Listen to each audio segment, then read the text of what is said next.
महाराष्ट्रातील number 1 TV channel आवाज TV, आवाज आपल्या सर्वांचा। धुळे तालुक्यातील आर्णी गावात वातावरणातील बदलामुळे डासांची संख्या मोठ्या प्रमाणात वाढली आहे। परिणामी डेंग्यू सदृश व मलेरिया आजाराच्या रुग्णसंख्येत वाढ होत आहे। या पार्श्वभूमीवर गावातील नागरिकांनी ग्रामपंचायतीकडे वारंवार धुळेची मागणी केली होती।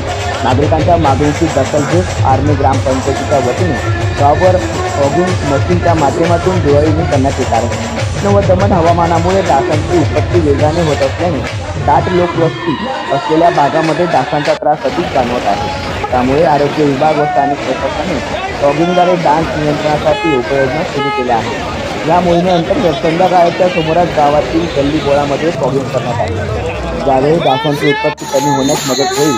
ग्रामपंचायत सरपंच, उपसरपंच, तंटामुक्ती अध्यक्ष, ग्रामसेवक, अधिकारी व कर्मचारी यांच्या संयुक्त प्रयत्नातून ही मोहीम राबवण्यात आली असून ग्रामस्थांनी या उपक्रमाचे स्वागत केले आहे।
चल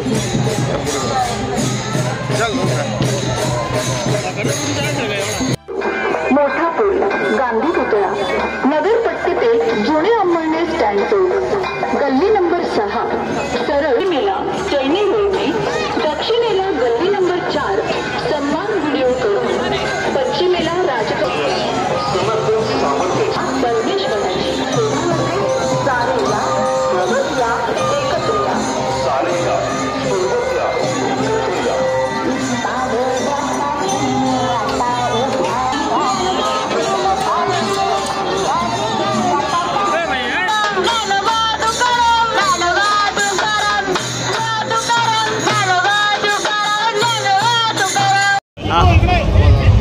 विश्व हिंदू परिषद आयोजित हिंदू नववर्ष स्वागत यात्रा समिती आणि सकल हिंदू समाज यांच्या वतीने धुळे शहरामध्ये गेल्या 19 वर्षापासून हिंदू नववर्ष स्वागत यात्रेची तयारी केली जाते। याही वर्षी एकविरादेवी मातेच्या मंदिरातून हिंदू नववर्ष स्वागत यात्रेला प्रारंभ झालेला आहे। शहरातील लोकप्रिय लोकप्रतिनिधी आमदार अनुपभाई अग्रवाल आणि धुळे लोकसभेचे खासदार विद्यमान माननीय बच्चावताई, त्याचबरोबर सर्व पक्षातील गणमान्य मान्यवर, संतश्रेष्ठी, वारकरी संप्रदाय, ब्रह्मवृंद, महिला शंखनाद पथक, विविध धार्मिक आणि सांस्कृतिक देखावे असणाऱ्या झाकी, ट्रॉली आणि नवचैतन्य संचारलेली तरुणाई यांच्यासोबत ही शोभायात्रा आज निघालेली आहे।